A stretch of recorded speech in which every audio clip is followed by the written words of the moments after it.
Welcome, AfterBuzzers. You are watching the after show for the Assassination of Gianni Versace, Episode 4, A House by the Lake. Stay tuned for more. You're tuning into the destination for TV superfan discussion, AfterBuzz TV. And now, let the buzz begin. Back for an exciting, riveting episode. Got a little pump up the jam in the background. Gonna pump it up a little bit. This episode was quite the pumped up episode. Guys, my name is Shaka Smith. You can find me on Twitter, Instagram, and Snapchat at Shaka Strong. Hi, Shaka Strong. I'm Ronnie. You could find me pumping up my own jam at randomly RJ. Off to you. Hey, AfterBuzzers, I'm Russell Ray. You can find me across the internet at Russell Ray Silva. Hey, AfterBuzzers, so glad to be back. You can find me on Instagram at Bonjour Juliet. And Can I just quickly say that Juliet is an adorable raver? There it is. For those of you only listening to the podcast, hop on our YouTube and watch Juliet rave because it is quite a sight to behold. There she goes. Make my day. You're welcome. Make my She has day. glow sticks under the table. And if you guys are in the chat, we're going to have it pulled up so we'll be able to respond to your beautiful questions and comments. But let's get right into it. This was a heck of an episode. Man, it just gets more chilling and chilling when you think you've seen it all and you're still riveted. I guess we start off at the top with kind of learning about Andrew Cunanan's romance with David. And kind of that goes south very quickly. It definitely escalated really quickly, for sure. What did you guys think about sort of that extra layer of Andrew Cunanan in this relationship, I suppose? Oh, go ahead, you go. You're fine. I thought I was the most sort of interested in seeing what was going to go on with this, just in the aspect of this was sort of the first murder. So I kind of wanted to read the actions of Andrew Cunanan in this one. And then secondly, not to say that the Lee Miglin murder wasn't like personal or they had a relationship, but clearly like there was a much bigger relationship with these, with David and even Jeffrey sort of being in the way.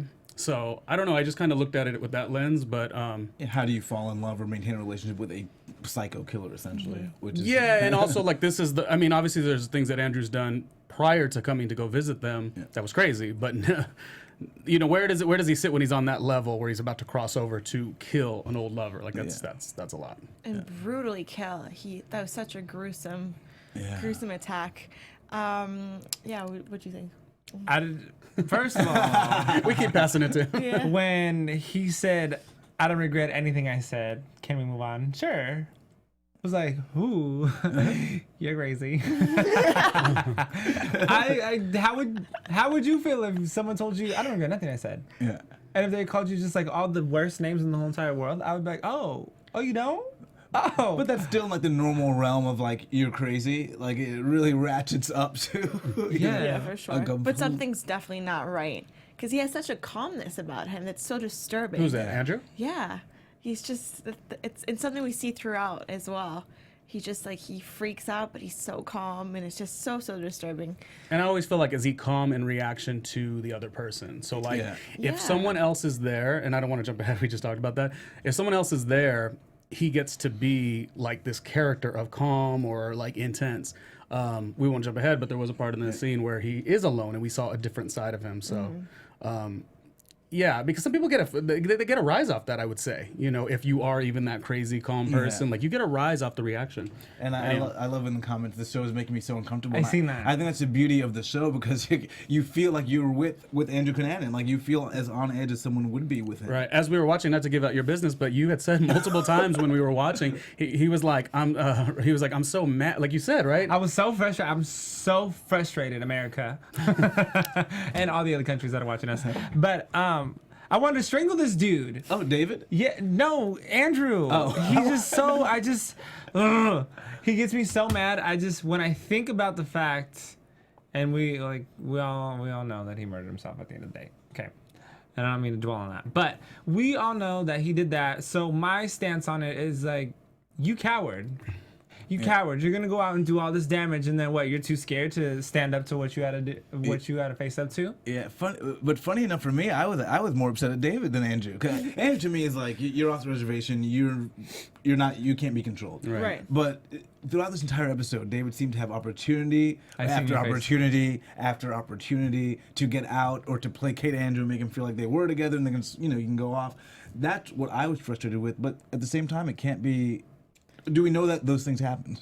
Yeah, we don't know the move. I mean, initially Yes. as the viewers, we're like, oh my, because I think we talked about this. We were like, well, if it was our situation, you knew that this is obviously, a 0 to 100 situation. Granted, Andrew can do something physically bad to you, but you better give your all in like trying to get to that door or break away or fight him or whatever. Granted, you may lose because you are going up against a psychopath. But like, I think it would have been that initial stage. The initial stage where David decided to stay with him meant like as much as he was going to try to plot, that's when it gets scary because you're like, it's just not going to work. And Well, we here's see the that. thing. You had 101 chances. And like you said, we only know as far as... Because we really have no idea what actually happened. Yes. Because I guess from the time they ran away to then, only David would know what took place. Yeah, right? and we just know there was a couple days in between. So the writers were very good at like really making David this character that you really want to get out now. But, I mean, investigators would know whether the hammer was carried in the shower and you were showering with a hammer or if it was dropped next to the shower. Yeah, yeah. If it was dropped next to the shower, why didn't you bend down and pick it up? Yeah, I would, no. Andrew would have not had no temple. He would not had no eyeball. Oh. He would not had no, he would know. That would have been my first reaction. I would have been like, I have to Yes. kill this guy to get out of the situation. Yes. Well, David goes on and says there was a lot of mental stuff, right, with him, with thinking of his past or whatever, and how he was going to be so scarred to his family. small town. So I'm assuming as we watch the entire episode into what you're just talking about right now, I'm assuming that was a lot to do with why he didn't get so ballsy. Like either A, I'm going to call the cops, like I don't give a care, or B, I'm going to fight you, and of course that's dangerous too. But I guess in the back of his mind, he was very worried. Like calling the cops means I'm exposed 100%. You know, I would have called the cops. Take me away as long as I'm. I know, next but to that this does man. speak true. But that speaks to David's struggle, which was really like But kind of. yes. I know you would have. Well, no, I think he would have tried to call the cops because he did try, but Andrew had the gun on him. And Andrew's So- playing a mind game the whole episode Yeah. with him. He's calm, but yet he's bashing this guy in his skull so many countless times. And he says that he's not going to hurt him, but how can you really trust him? Yeah. So he's trying to go along and he's trying to just figure it out. And he's just has so much trauma, right? Yeah, Right off he's the like bat. he's got to be in shock this Yeah, entire what kind of time. decisions So- do you make when you're in that trauma? Exactly. So it's like a fight or flight mode. So it's true that you kind of we would like him to go inside the game and be like, yeah, okay, we'll run away together. It's okay. But it's really, how can you think clearly though? And I think they probably built a lot of his reactions or what they thought would have been his reactions based Right. on his character. And I love that they showed us like he was a sensitive kid that didn't want to hunt. And so maybe like, my mind, you got to kill this guy and get out. But Right. we already know he's coming from a place that's not even in his sort of like Realm. reality. Yeah. Right. It's so against his nature. And Yeah. think you're exactly like, right, he doesn't want to hunt these birds, but that's, regardless of the status of their relationship, they were intimate, there was some kind of relationship there, like, and you don't know who you're sleeping next to, I guess. That's the moral of the story. I'm very much Yeah. interested to see what we see going on to next episodes because, of course, there's a conversation of like, oh, Jeffrey telling David, like, oh, does he know about us? Because remember, there was always this like unspoken, like, are they together? Are they not together? Or was Right. that a motive for Andrew, Yeah. So I'm interested to see. And then David made reference to it earlier in the episode too. He was like, oh, you were with us the last couple of days. Like, I'm really interested to see the plotting that goes on.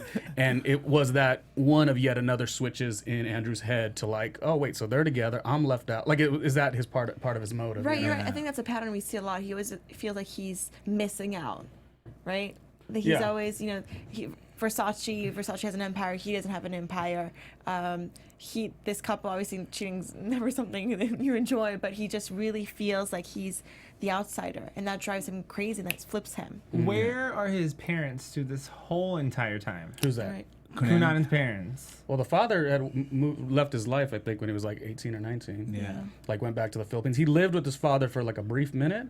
And I guess the reports, not reports, but like the stuff he had said about it was like, my father lives in desolate, That was at the beginning. Yes, I remember. Yeah. So You And think some not only- aunts and Who goes cousins, that long so- without speaking to your some people do brother though. I or your think that a lot too sister? because I speak to my family a lot. Yeah. And then there's been months where I haven't, which was odd for me. But there's people I know that Oh, like the- just because the family structure is like what it's supposed to be, it's not. And I was watching a 2020 interview with Cunanan's brother, and it's like it's so hard to watch because the brother's like seeming like such a regular human being, you Yeah. know. Yeah. So Yeah, sometimes those mental. I mean, ultimately, it comes down to mental issues that I think Cunanan suffered from, and so he just didn't have the support or the help at any point in time. So you have to go hurt people?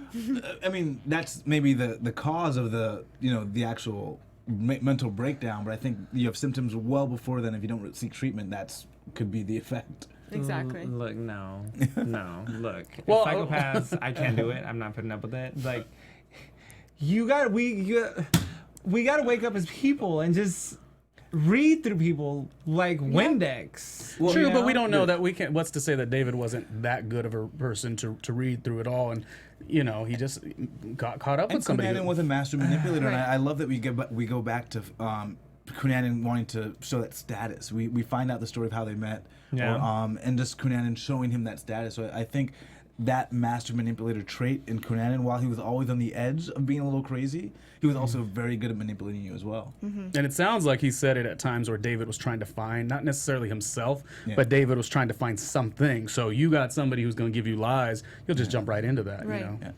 What did you guys think about the police detectives' assumptions about what took place when they first got to the crime scene? They think, the guy really thought he had it figured out. He's like, open and shut case. Yeah. And it's crime. They're really, you see them walk in and they're like, wait, this one's a weird one. They don't really know how to take the case. Yeah. And I think it's just a test. It just shows the difference between back then to now, right? I feel like I'm sure there's way more to go, but like we've gone so far in the sense where they walk in and they're like, oh wait, they're so feeling strange to the fact that this is a homosexual couple. They don't know how to take it, and it's coming. I feel like the fact that their sexuality is taking a whole verdict in their investigation. The fact that they have to leave, they're like, okay, we don't know, we don't have a permit, we have to go get one. It was just very strange to me that was how things used to operate, and maybe still operate to this day. Well, first of all, they misidentified this person 3 times. Yes. So, Yeah, that threw me for a loop as a viewer. I was like, wait, what, did I get the names wrong? Yeah, exactly. Yeah. They're like, yeah, this is definitely so. You're telling me you can open the ID and see the face. What kind of detectives did you have back then, first of all? Yes, go ahead. Well, I think that I'm getting upset. his face was really bashed in. They didn't really want to touch it because they didn't want to, mess up the investigation. But from what you see, he's disfigured. So that's why it's not really an easy way to recognize his face that's all over the place. I thought it was so interesting that they came up with the assumption, they didn't know each other, some sex gone wrong, and then absconded. Then all this extreme stuff happened. He's like, well, so he's like, it's a gay thing, it happens, blah blah. What do you mean it happens? And then to go to the father and tell the father, I don't think you know your son so well. Yeah, and he was like, no, I do. And he goes, no, you don't. And then, But then we find out that he actually did know his son pretty well because there was that beautiful scene of him coming out to the father, which I really love the way they showed their family, their bond, their relationship, even from growing up to not wanting to be a hunter to that moment. What do you guys think of those moments? I think it was beautiful. I feel like with those 2 scenes, you see your father that just deeply, deeply loves his son, and he doesn't understand his son. He doesn't understand him, so I don't know if he supports him or not, but regardless, he really loves him. So it's tough because you want him to react in a way that's fully supportive, but he's supporting him in the best way that he knows how. Yeah. I thought it was kind of, I don't know if I want to say funny, but let's get the thesaurus out. I'm sure it wasn't funny. Everyone's hoping for a positive reaction from their parents when they come out, right? Or like somewhat of like, I love you, blah blah blah blah blah. I love you who you are, but it's kind of like, well, I brought you good news too, And poor guy, but it was kind of just like, wait, poor guy who? Poor guy David. I thought that spoke volumes though to but like it was like kind of like to the way to their relationship really, and then to what he believed he needed to do to placate the father, but the father's telling you didn't have to do all that. Yeah, because the father, this is not something that's happening in the father's life, so he has no clue. He's just like kind of dumbfounded, first of all, at the information, but then also like, wow, that is so interesting that you felt like your worthiness was so low that this was going to be like sort of like an offset. I just think it was such a true and honest part of the show. Like I feel like I've had feelings like that in my life, like in the past. So I was like, oh yeah, people go through that for sure. I mean, I don't know. I grew up in an era that like, I was like kind of in the era of these people, I would just say. I guess these people would be like, what, class of 94 and stuff like that? What age are all of them? Yes. Look at my sentences are all bad. Yes. What age is all of them? I'm just saying, I thought that was really, really cool. And I don't know if the young kids do that anymore. Like, oh, hey, Dad, look at I think they just now say, boom, this is what it is, and they keep it moving. But in 1994, like, you probably really, really did that. That to me, that was really an honest part of the show, I thought. Right. Yeah, and it just gave you insight to why David would have been acting the way he was with Cunanan in terms of not being the. Because to me, I'm just like, you gotta get out, you gotta kill this guy and move. And so it just kind of built up this idea of why he stayed so long and why he wasn't able to get himself out of the situation. Yeah, and David did seem loved because while they were doing the investigation and questioning all the weird things that were happening, or they called him weird, David just like was so recognizable. He was so loved by the community, and I don't even think he lived there for that long. Right. Yeah. So he really was this good stand-up. Yeah, guy. sweet guy, not really confrontational. What? How did you guys feel about Karen in the elevator? Why'd you note her by name? Sorry. Was she that prominent? Well, like, you guys were saying he's so well known, but first thing that came to my mind was, Karen. Why did she read the room and Another- like see something was wrong? No, when she came in, and then he's like, oh, thank God. Another beautiful moment where like David just yells something and like tell her. Or you know? even don't yell because Cunanan's looking straight ahead, right? He's looking straight ahead. So just mouth to her, be like, Yeah, I mean he kind of tried to. He I was thought he like, ah, did you too. could have he tried was like, harder, man. You could "Real?" have tried harder. I mean, or punch thought he tried. punch him, and then be like, grab the gun, you know what I'm saying? Blah, blah, blah, blah. But I think the thing is that we've seen so many action movies, right? All of us that were like, you could do this, you could do a hit, then he runs. This is real. I felt like it's a real way to tell this story. And he was also so concerned about Cunanan hurting other people. Yeah. So I think he Very wasn't just true. concerned for his own safety, but he really didn't want anyone else hurt as well. That is exactly why he turned around at the school, huh? Yeah. 'Cause he was Yeah, just you're like, right about yeah. that. Yeah. And so I love those moments where we got insight to his character, but I'm really dying to get more insight into Andrew's character. How did you get here? I would love to see some more like flashback scenes of him as a kid, Right. to see how he got to the Like point such he an was at. ugly human being in every aspect. Yeah, Like, and it- just terrible. And my initial instinct is to be like, there must be something redeemable about you, but we're just seeing nothing. Like, No, Like they did an excellent job of villainizing him and making the viewers hate him Right. because we're intrigued by him, but I'm we intrigued, don't yeah. like him at all. and it's one of those characters. I always have a little love for all the characters, even the ones I hate. I have some love for them.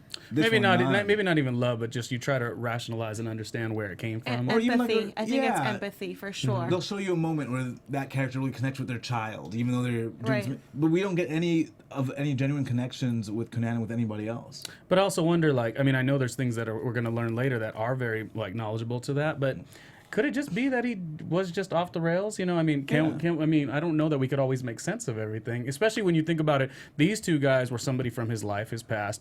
Miglin was of money, so that means something to him. But then he just out and killed the guy at the church, you know, for a truck. So I don't know that there's, you know, we might not be able to rationalize, like, you know. It's just when you see some of these stories, like Eileen Wuornos, you're like they show these moments where they're like, because people are people. You feel like you have a genuine moment with someone in your life at some point in time, even if you are a psycho killer. We just haven't seen any from Andrew Cunanan. Like, there's no moment of like connectivity, or at least not for me. I cannot say that I can So say far. anything nice Yeah. or compassionate towards this person. Like the things that are running through my mind with a murderer. Oh no, I have no. Like, What I about don't- his glasses? They're pretty cool. Oh my gosh, My only thought. I don't know. I'm just thinking.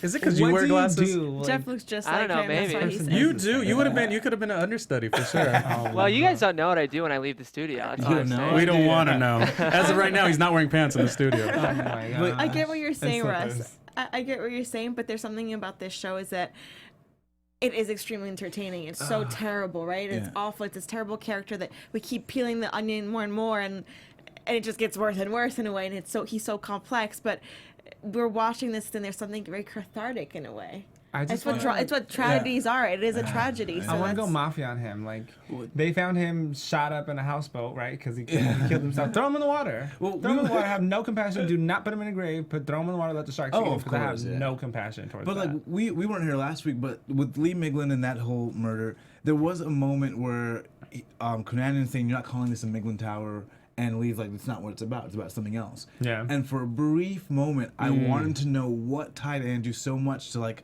having status, that what warped his brain where he couldn't see something greater than that. And for that one moment, and so that's what I'm really hoping we get. That was big. That was such a it was like it wasn't good enough. Yeah, and He everything couldn't was wrap his about. mind But you could around. look below and you could see the Sears Tower. Yeah. Like ha. He was a very. And he couldn't possibly see why there'd be another reason to do it other than that. Right. Oh, and by the way, I liked last episode. By the way, I've rewatched all the episodes, but I definitely So rewatched good, last right? episode because, and I think Jeff said it too. What's her name? From Transparent, Judith Light. Is it Judith Oh, Light? amazing, Judith Light. Yeah, was really into. I was really into what she had to bring to the Miglin story, and like just Beautiful. even a woman who. I don't want to say she knew what was going on, but like who kind of played the game in some way to make it all work, And even if she- it wasn't. And I mean, she could have not said a word the entire episode. Her face spoke volume. Everything she did with her face when she's getting ready and doing all that kind of stuff. Right. Darker than So the amazing. episodes I like more of the like I want to see some runways and Versace kind of Yeah. stuff. I want to see. I grew up in the '90s, so I need all that. But these episodes have been harder, but they've still been good. Yeah, let's say we talked about that. If you came for the Gianni Versace story, you probably feel like you've lost that the last couple episodes. How do you guys feel about that? Oh, I'm so frustrated. You're still on Andrew. I'm so frustrated with these past 2 episodes. I get so angry. I'm just. Because we're not seeing And Johnny? he told me I can't have soda, so now I'm upset all the way.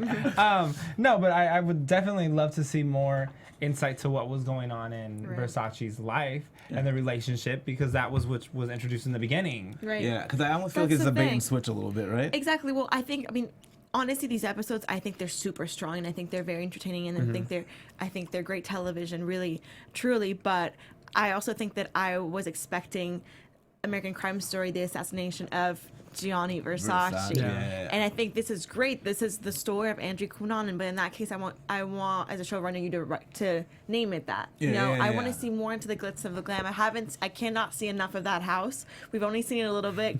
I want every episode to be in that house. That's what I was gonna say. I saw the runway, but I need more runways. Exactly. I want more model I want conversations. fiery Penelope Right. Cruz to just be upset about I something. want to know Exactly. what Donatella's going through. At Yeah, this that's what I'm moment. saying. Her character, exactly. Want to see more of her. We want to see Where her life was. Sorry to cut you off. Prior Where her to- life was prior to having Arriving to into assume this this new scene. responsibility. exactly. What's really interesting, I keep getting interrupted, Jules. So sorry. You finish your thought and then I'll hop in. Nah, it's all good. I was just saying that even a funeral. We have yet to see a funeral. I'm sure think of all the people he's interacted with. star-studded. He's star-studded. The Naomi Campbells. I want to see them react to knowing about that. You know what I mean? I mean, they have to give us that payoff, right? Because you hope can't call so. it. But I guess it kind of speaks to the culture, because even the OJ story really very little about Nicole. So Right. the victims, the focus tends to be on the murder, and I think maybe because it's more interesting. Well, 'Cause yeah, we and wanna get to that mindset. Yeah. there's that, and it is very interesting. This stuff is ultimately the assassination of Gianni Versace, right? All of the being Steps. forced into the closet and all of the homophobia, and this is the assassination of Gianni Versace. Even it's just that he's the final result, but all of these pieces that are adding up are the ultimate thing. That's very Oh, true because okay. let's. I don't. We don't got know. Oprah on in the movie. People, it's me in the booth. Yeah, I don't know. That's my thought. No, you're so right because that made that Oprah moment made me think of had David agreed. I don't know that like Andrew to was Johnny. gonna. I don't know if Andrew was gonna be okay. Or gonna let him go. But what if David did play the game and like said, okay, we'll go here, then we'll go to Mexico. I mean, maybe everything does change. So that speaks on that point of ultimately these are the moves. These are the moments that Yeah. led up to that assassination. Right. Good point. Very, Very good. nice. The voice up above. No, but if Versace wouldn't have got assassinated, the world would be a different place. Who knows if he had signed that multi-million-dollar deal to go To go into the public? stock exchange, Yeah. and who knows, it might have crashed and been like Mervin's Yeah, gone yeah. down. Yeah, We I mean, don't know these things. That's how these shows break your heart because you start to see what the plans are of tomorrow, or what could I think you guys said in last week's show, like, what if she said, "Come with me to the ifs, record." the ifs, yeah. That's probably the hardest part to watch for sure. Yeah. Because you know what's gonna happen, and you still get that thrill, and you're like, oh my gosh, I want him to take another turn, but you can't. You know the end of the story. Yeah, and this story is so. I mean, the story and the people are so big. Of course, the world would be different. I'm sure the models he would have discovered who've never been discovered. Yeah. You never know. Exactly. I mean, I would love Gianni Versace's take on like the Insta model. I feel like, right? Because we've seen how he's in past episode how he talks about women and how they should feel, and he makes dresses for them. And I wonder I what think he would think. he'd probably be a fan, you know? Who Yeah, knows? more women to clothe. No Photoshop. No photo. Be yourself. Exactly. Wear it on your face. What did you guys think about that emotional scene? I guess they did try to give us some connectivity, but I didn't feel it. That emotional scene of Andrew Cunanan crying in that bar. Crippling. Because there's that moment where I guess he realizes he's alone. Like, Wait, who's you gonna didn't drive you home? you didn't feel it at all? The music was beautiful, but like when it was him, when the emotion got to him, it was like I was just cut off. I was like, okay, I lost it. I don't know if I was cut off. What do you mean by cut off? Where I was, for a moment, I was there because I'm like, I know they're speaking to Andrew Cunanan being this loner who's gonna drive you home, da da da da, and the song is so beautiful, it's Yeah. making me sad. I'm trying to look into Cunanan for some humanity, but the minute it just cuts to, I mean, it was just so close to all these murders, so close to the callousness that I couldn't feel for Cunanan in the way of going, this really is just like a lonely broken- child. yeah. You know, I didn't get all the way there. A broken human being. Yeah. Yeah. So you didn't buy the tears. We're Cause not buying I'm the thinking tears. David gotta get out that window. I'm like, Yeah, go, get out that go, window. go. Yeah, it's funny because I thought when we see him break that window, I thought that he'd jump out and then Cunanan be in the parking lot and was gonna. That's what Same I exact thought. thing. Yes. Yeah. Yeah, I mean, I that's what I guess it's thought. predictable, but yeah. Yeah, and I thought he was gonna be free. I thought, Right. yeah, I was like, he's made it. but I think that's what this episode shows is that this isn't an action movie, right? These are Human beings. human beings Yeah. and going through excruciating stuff and like not being able to make decisions, you know, that you would make in movies. Once I broke the glass, I mean, once I just wrapped up the hand and broken But he's the probably glass. thinking like, what? How do I hop in? Am I gonna fit? Okay, once I'm out of here, where am I going? He might run no, after me. not if you're in desperation. Not to do, Yeah, yeah. If you're in desperation, I think you're gonna go. What I thought was interesting is this is why I want to see further when we go back and see when they meet and all these things. I think it was more along the lines of Andrew knew David so well. It's been quoted that David was like the great love of his life. Right. That's been quoted. Like, so I think Andrew read the situation and knew that he wasn't going to go away. Yeah. You know, and that's what was like that's why there was like a handful of emotions there. Like, it was the first time he gave, I'm just guessing that I don't Right, know. This was the first time that he gave, it was from what we saw, the first time he gave him a pass, like to kind of be away from me. Right. And so it made me think, wait, they've got a past like no other. You know, greatest love of my life was David, is what Andrew had said. So I'm thinking there was something communicated in the eyes or the behavior that had Andrew feeling like, okay, he's going to go, he's going to return. And even just that is what led him to sit there isolated and feel more feelings than he maybe would have felt. I know that's a stretch. Could you buy it at all? Yeah. Think about it though. When And maybe it'll come how through. many battered or domestic violent partnerships they stay because they tend to have hope to see a better person or to even use themselves as a tool to prevent others from being hurt, which is Yeah, David's I think case. this was, I think for David it was pure fear, and I think Yeah. Cunanan knew out of pure fear this guy was not going to go anywhere. Yeah. I think yeah. I think you're very right, and he's afraid others are going to get hurt. But I think he's also he doesn't know any better. Yeah. Right. I think it's hard to envision a life after seeing all these gruesome things. It's hard to envision a life where he gets off of this easy. Yeah, and I think Cunanan remembers that he was awful to David, and David was cheating on him, but David still didn't have the balls to leave. So, like, he already knows here's someone that could be faced with, like, a crappy situation, but still not Right. going to walk away. And so once I heighten the stakes, he's definitely not going to walk away. Oh, not that we passed it, but what do you guys think about the idea when he was saying, oh, if you call the cops on me, I'm going to get 30 years, you're going to get 10 years, and him just really hammering David's emotion early on. What? Just any thoughts on that? I mean, I thought it was a brilliant plan, but I think it didn't work. David was still going to call the cops. He was like, well, we still have to call the police. So, I thought that was an interesting moment of how he tried to manipulate. He just kept trying to find things. And David realized at the end, this is why you planned all of it. You wanted me to bring him up so you could have this whole we're in it together deal. Right. Yep. And also, I think he wanted him to see it too. He wanted, for sure. That's the sick part of him. Yeah, and that was the part that I didn't quite understand. Like, why did you want him to see you at such a level that he'd always be afraid of you?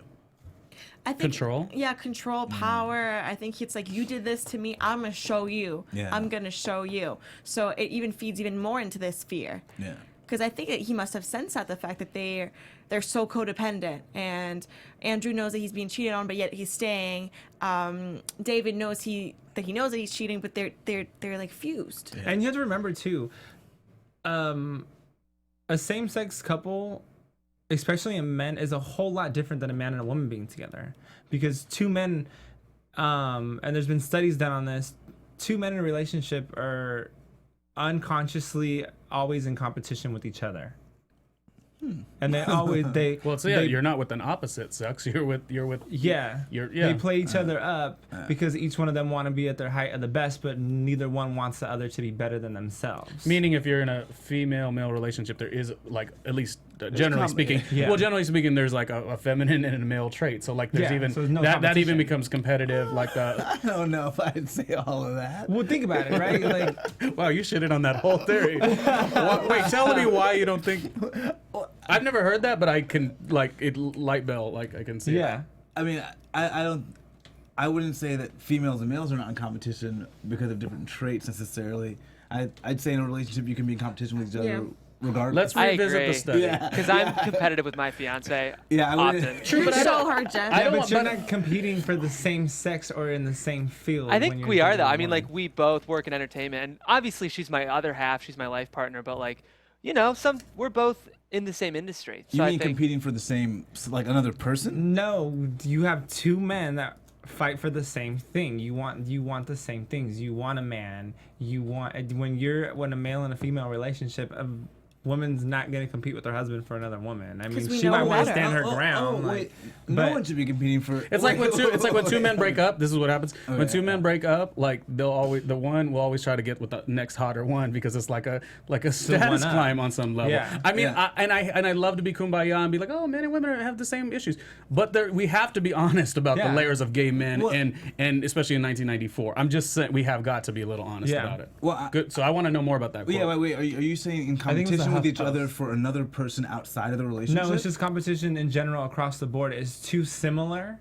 I mean, just think about it. You're sitting there with two penises. Your penis is bigger than my penis. I'm going to be mad. I mean, let's be honest. If I had to break it down the way I had to break it down, but don't you agree? Sometimes your girlfriend will be hotter than you are, and you're just like, oh. Well. Oh, like the reacher and the settler. Yeah. So there's still the same competition. Like if your girl's gonna get more Instagram likes because she's gonna post a picture. I can't catch it though because it's still a man and it's still a woman. You know what I mean?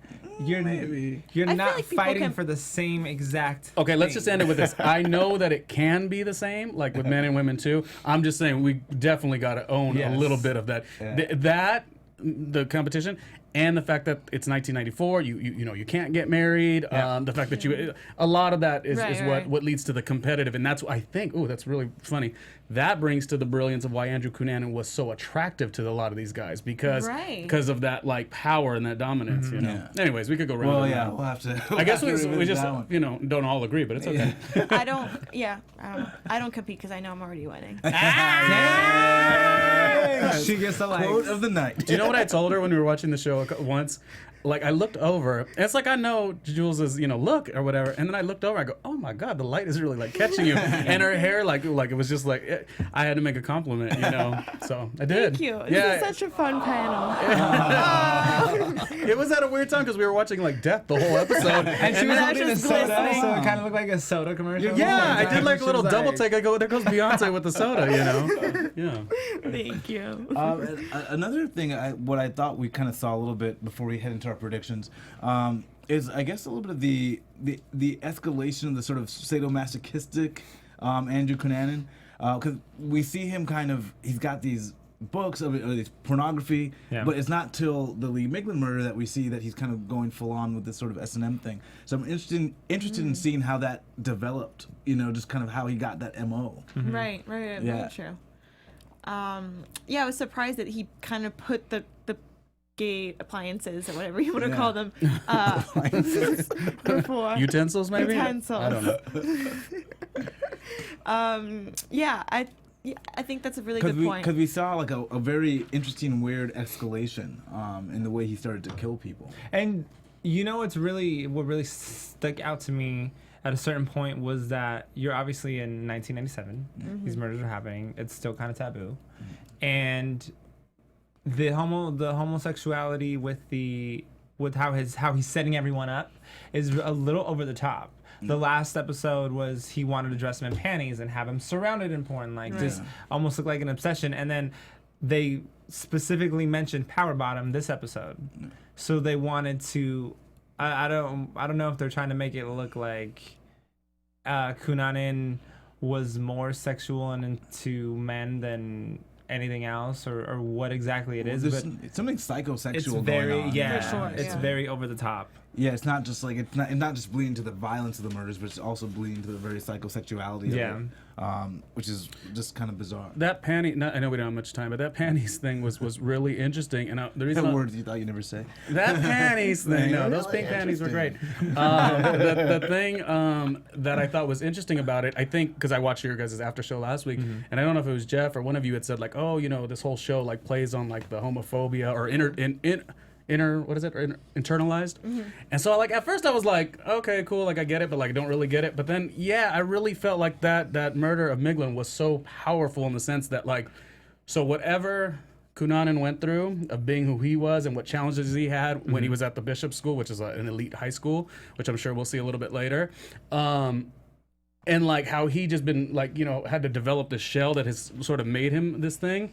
It just played this like combative nature about him that made him say, I need to make sure that you don't get to, you got to get off scot-free because you lived a lie, Miglin. You lived and so did the wife.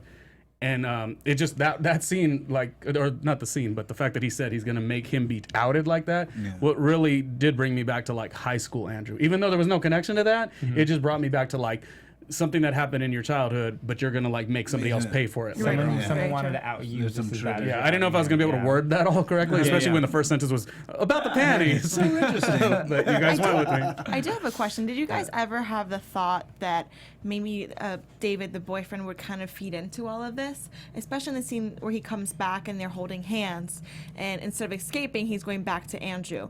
And I was wondering, I was like, oh, well, is he even envisioning this life? Is it a thought of him going across the border or traveling, or even when he's about to get shot, he was like, convince me that you want a life with me.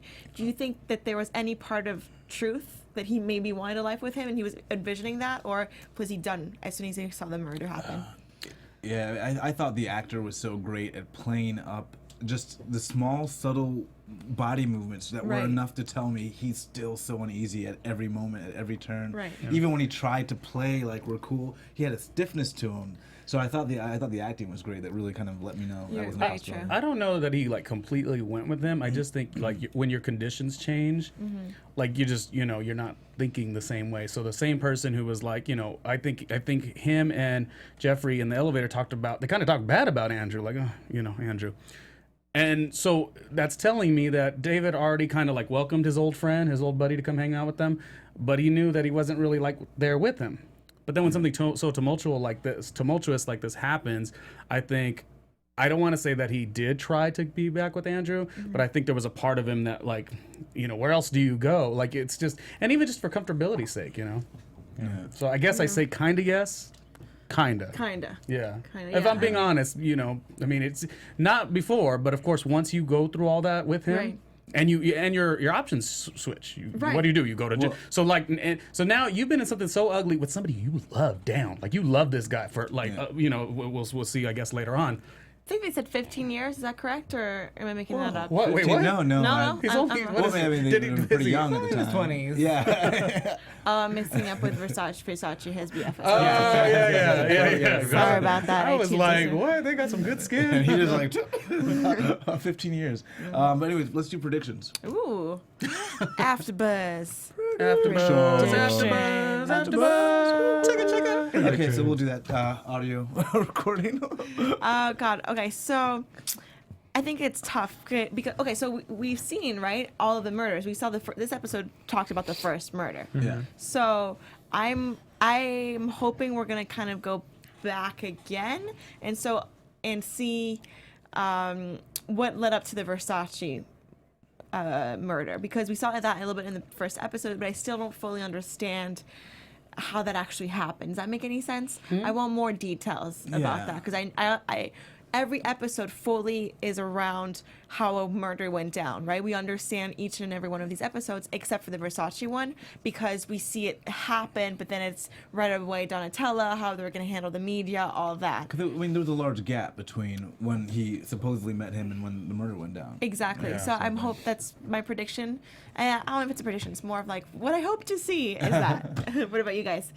I want to see if Cunanan actually has any intimate moments with Versace, because that was assumed to have happened. So I want to see if they try to portray that in any type of way, or if there's any type of sexual relationship, because he did state at one point that Versace proposed to him.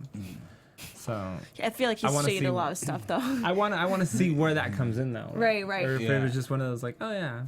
I think what's interesting is the lies, between the lies and then the facts, and then obviously them recreating the stories that are missing. It's so interesting to figure out what actually took place. Yeah, well, that's why it makes Darren Chris's acting so amazing, because we're looking at it through the window of like the character, but then the character off the lies, and then the character off the lies when he sneaks in some truth. You know, Right. You're like, whoa, but that, you know what I mean? It's like a really, I couldn't even imagine how he does such a great job at that. Predictions I'd like to see.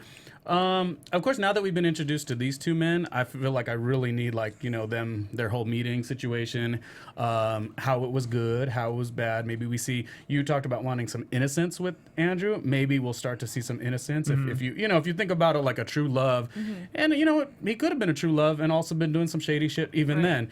I know that we're gonna see what do you call it? Well, I want not to jump ahead, but there's gonna be a sugar daddy situation, and that I feel like we're trying to grasp for this answer, like why did Andrew get so crazed? I'm seeing we're seeing the crazed, and then we're knowing of the earlier years, but I really want to see how that power became like the thing. And the question I want to propose to you guys, and I think you guys, so you guys, do you really think that Cunanan was, that Versace was the original target, like to end it all? No. Okay. What do you mean? No. Oh, you think that in his mind he was after Versace was? Yeah, on to because next? they've been rolling out the story like, well, Versace's the top person, so Andrew was after him. Definitely not. Okay, so definitely not. I think it might have been.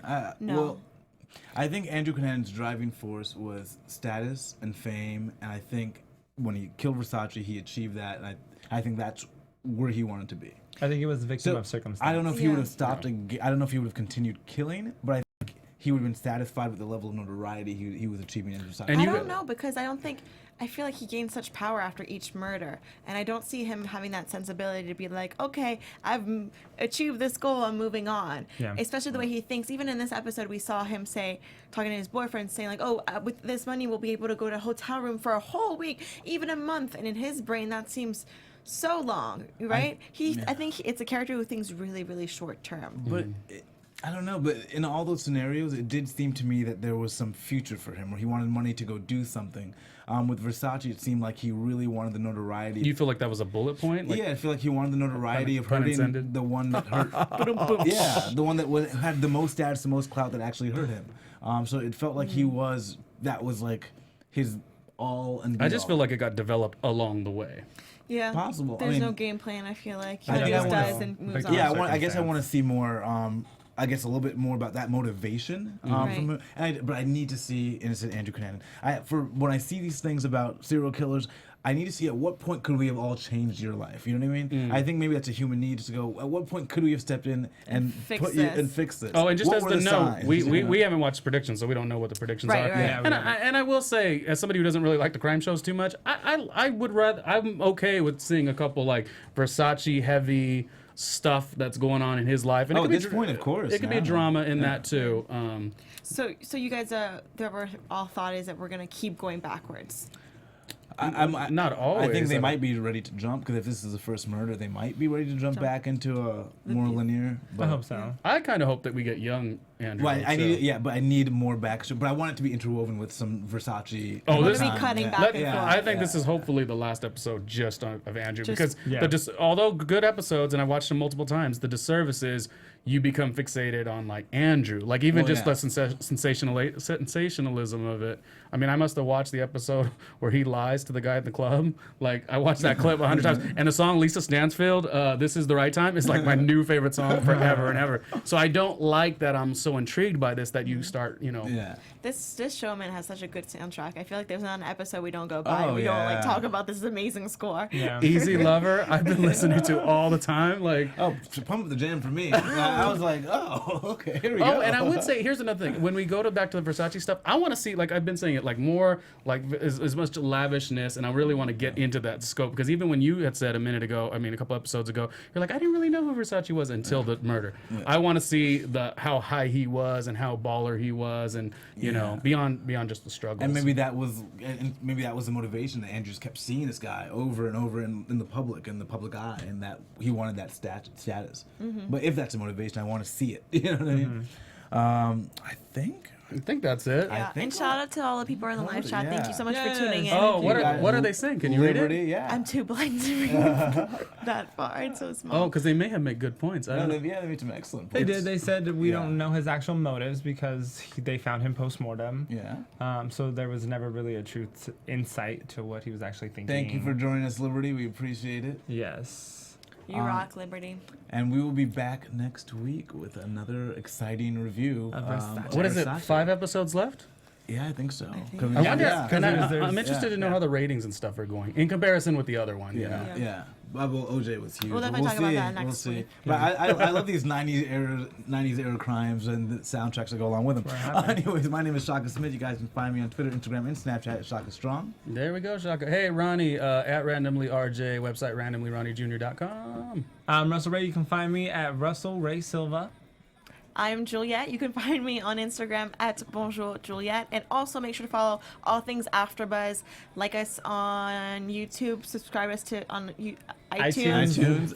Five stars. Yes. And then if you like this show, please go back and watch on demand other shows. We have last season of American Crime Story. Yeah. We also have American Horror Story, if you directed by Ryan Murphy. Oh, I caught a Tomorrow Show of you the other day. We have the Tomorrow She was Show. on fire. You were talking about your family, and Thank you. Yeah, go follow that. Those are Mondays and Thursdays. TomorrowShowLive.com. Thank you, guys. Awesome. We'll see you guys next week. Bye. From executive producers Maria Menounos, Kevin Undergaro, Phil Svitek, and the entire AfterBuzz TV staff, we would like to thank you for listening to the AfterBuzz TV network. To watch or listen to other after shows and post comments or questions, be sure to visit AfterBuzzTV.com. I'm Sir Richard Wentworth, and this has been a presentation of AfterBuzz TV. Buzz you later. The views expressed herein are those of the hosts only and do not necessarily reflect the views of AfterBuzz TV or its owners or principals.